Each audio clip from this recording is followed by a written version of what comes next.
Welcome back, everybody. I'm QuiltedNipples, and today I'm going to be going over my experience after playing College Football 25's Dynasty Mode for over 12 hours on launch day and give you my early review of the mode. Now, if you're asking yourself, why would someone ever do this? Who is this guy? Is God even real? Then you're probably high as balls right now and you need to just chill out. But because I love ya, I'm still going to answer your questions, baby girl. I wanted to test Dynasty Mode as much as possible on day one, and my reasoning is simple. My love for sports game Dynasty simulation modes can be traced all the way back to NCAA 04. Some of my favorite memories of all time come from building up bad teams like Alabama in 2004 or the Hornets in NBA Live 08. The sense of pride and attachment I feel from playing these games with these teams and their players is unlike anything I've ever experienced in any other type of game. I know there are many people who are just as passionate as me about this game mode, so to any of you who haven't played the game yet, I'm making this video for you. I also want to voice my concerns I have for the mode, which I definitely have some concerns that I hope get addressed, but we'll talk about that in a moment. As I start some menu gameplay here, I want to set some expectations for what I believe College Football Dynasty modes are and what they aren't. It is my opinion that Dynasty mode does not need to be realistic to accomplish its goals. I do not care about having a one-to-one simulation experience compared to real life. If the mode is challenging, rewarding, replayable, and most of all engaging, then I don't care if Texas Tech wins the national championship after their quarterback throws for 5,300 yards and 55 touchdowns. I love seeing teams play over their heads and make crazy storylines and making me do X Games style mental gymnastics to create headcanon for why the fuck it happened. All of that to say, my first impression of the game mode has me feeling uninspired to really build a team. If North Texas is in the playoff semifinal in year one as an 80 overall team, how can I be sure that if I build my team from 71 to 93 that I won't lose all of my sim games because my best players aren't being used in the simulation? Or how can I be sure that I won't win the national championship in year two? Here's what I mean. It seems like the simulation does not use running backs at all. And it seems like teams that do use their running backs in high volumes are losing a majority of their games, which is very odd. A year after Michigan wins the national championship is not the time to have a game where running backs are a liability to your team. If I build a 99 overall offense around running the ball, I should feel confident in a simulation that I'll be winning a lot of games because of my offense. Instead, it worries me that the simulation would hand the ball off too much and lose me games against Rice. But that brings me to the first huge upside of EA Sports College Football 25. This game encourages you to play all of your games, and it's fucking challenging when you do. Have you ever wanted to have your taint flicked by a rubber band over and over and over until you can't feel your fucking ears? Well, then you should play on Heisman against your rival in a big game. If you make one mistake, the game is basically over. Composure is a huge factor in your team's performance, and I love it. If you allow your players to be in every game, despite making huge mistakes and not calling a good game, real players can just make better end-of-game decisions than the AI and easily win a ton of games they should have lost. If you make mistakes and your composure gets too low, your team starts playing slower and the mistakes start piling up. Then all of a sudden, you are down 30 to Auburn at home and you're wishing you were an innocent bystander sitting right behind Donald Trump. That being said, All-American feels like the right difficulty right now for me, and it feels amazing. The games have been fun, and I can tell when I'm calling a good game. Running the ball is actually very strong in the real game, but wear and tear will eat you alive if you only have one good back. The pass defense seems very difficult to play against, but can still be exploited at times. This game plays very similarly to Madden 24 in that respect, but it separates itself with the composure and the skill mechanics. I cannot tell you how much more fun I've had playing College Football 25 and losing most of my games versus winning any games in Madden 24. Every play has big play potential, and your defensive line actually pressures the quarterback without you holding their hand, and your corners aren't getting burnt every play that you press, and you need to play well in coverage or you will get taken advantage of, like you're a high school Instagram star that got discovered by Drake. After playing 8 games, I can easily say this is the best feeling college football game once you get into the stadium. It truly feels like I'm being challenged to become the best team in college football, but not by recruiting a team full of stars. Instead, the game challenges you to bring your A game every week to build your playbook around your team and actually learn how to play the game. But speaking of recruiting, let's talk about probably the biggest thing that separates college football from every other sport and whether or not it's brought to life in this game. It is. Were you worried? Because I was too before I played the game. If recruiting is shallow or too easy, you might as well let the CPU do it. If it's too tedious and you don't enjoy it, you might as well let the CPU do it. This game gets the process for how you recruit players just right. There's a great balance, which is great because you absolutely cannot let the CPU do it in this game, and I'll get back to that. But the recruiting menus are beautiful and mostly a joy to navigate. Every recruit feels so unique in every way. Recruiting battles are crazy difficult, but they can take the whole season and comebacks are very possible. I am not going to take you through all of the mechanics and why they make sense for the game, but I'll give you an example. Every player has 3 stages to their process: discovery, pitch, and close. Every time that player enters a new stage, the progress teams have made for that recruit reset, and now each team that hasn't been locked out is on equal footing.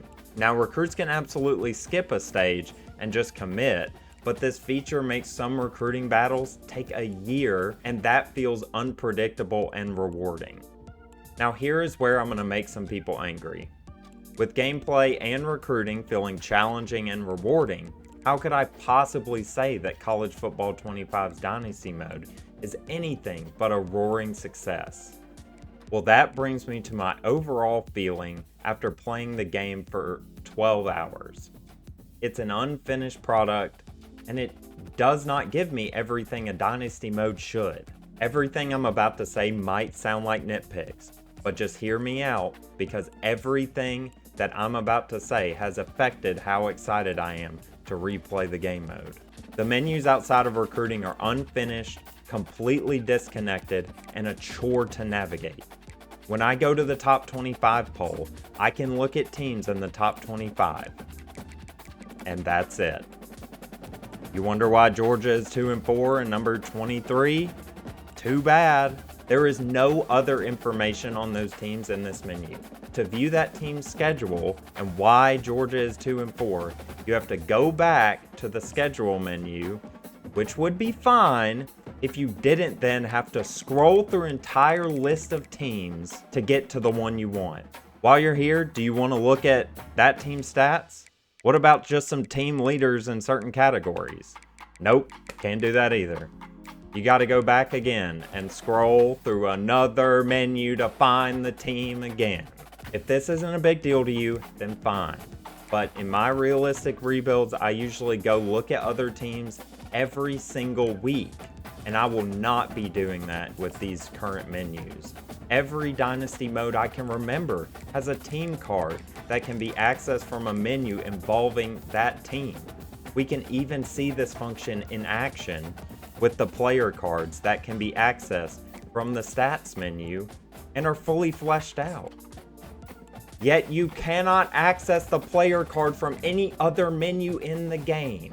Wonder why Dylan Gabriel won the Heisman? Go fuck yourself. Want to see a player's dev trait when deciding if you want them to transfer? I hate you. Want to look at your player's info when deciding if you want to convince them to stay? God isn't real. These are no-brainer inclusions that are just not in the game, and it hurts the final product. And speaking of menus, EA devs, I gotta ask, what next level acid were you tripping on when you made this graphic that pops up every week? It is an unskippable graphic that shows your progress for the week, but a few seconds after the recruiting page pops up and the other page just yanks you out of your cerebral slumber, even if you were looking at the recruit you just lost and wanted to write his name down so you could DM their family death threats or something. Of course, you can get back to it, but this whole graphic feels so unfinished, and especially because you cannot transition from this screen to whatever you're viewing. If you press A or X, you just go to the home screen. I mean, I should just be able to click on a recruit, but it does nothing. And the last 15 seconds of my life were just wasted for nothing. Finally, we get to number 2, the simulation. The AI in the simulation seems completely broken. You remember when I said never let the AI do your recruiting for you? As an Alabama coach, level 38, and with 2 elite recruiters on my staff, can you guess what ranking we were at the end of the season? We were 117th. Yep. Not a single 5-star on the board, a ton of guys just sitting on the board, no offers, and as soon as I offered them a scholarship, they immediately committed. This is not a huge issue, I guess. I mean, not really going to use that setting all that often until you remember that the AI is recruiting for the other 133 schools.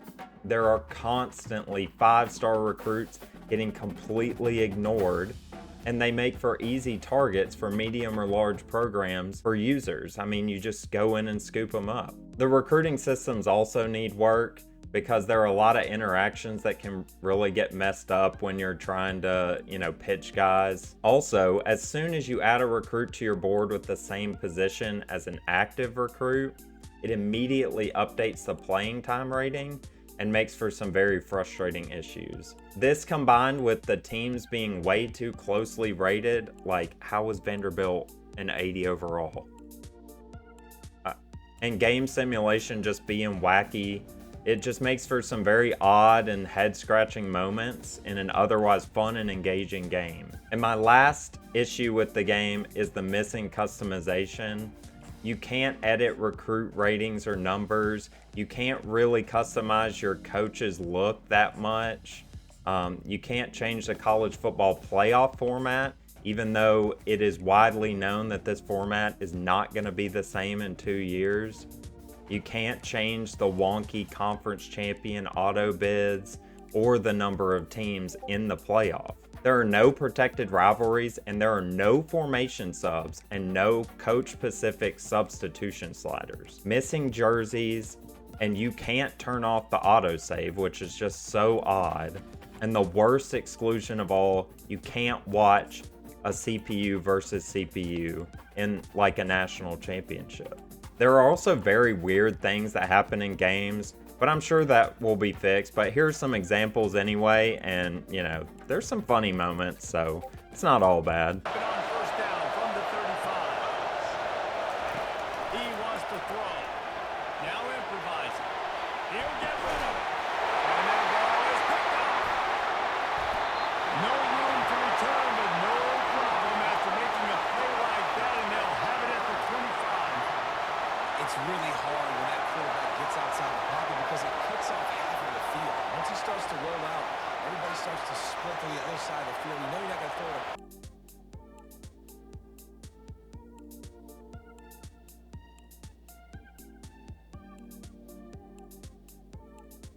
They'll try to tack one more on their score. And with the extra point, they trail by 2 touchdowns, 28-14. Personal foul. Roughing the kicker.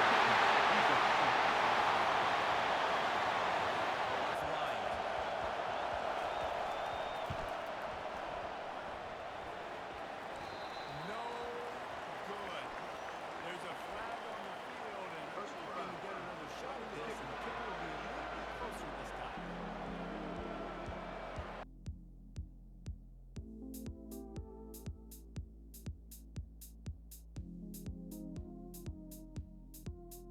Everything I just mentioned, I bring up because these are things that hurt the game if they get ignored. To summarize, I have loved the game so far, and the foundation of this game mode makes for great initial gameplay. However, the negatives I've encountered will definitely play a factor in the long-term success of the game and make my initial review of this mode as an unfinished product. Dynasty Mode is the bread and butter of college football games, so it's imperative that EA build on the foundation and deliver on their promise of an immersive Dynasty experience. Please let me know what your comments are down below, and please consider liking and subscribing so I can continue making this type of content. If this video gets enough support, I'll make a video on every mode in the game. Anyways, thanks for showing up and showing out. Bye-bye.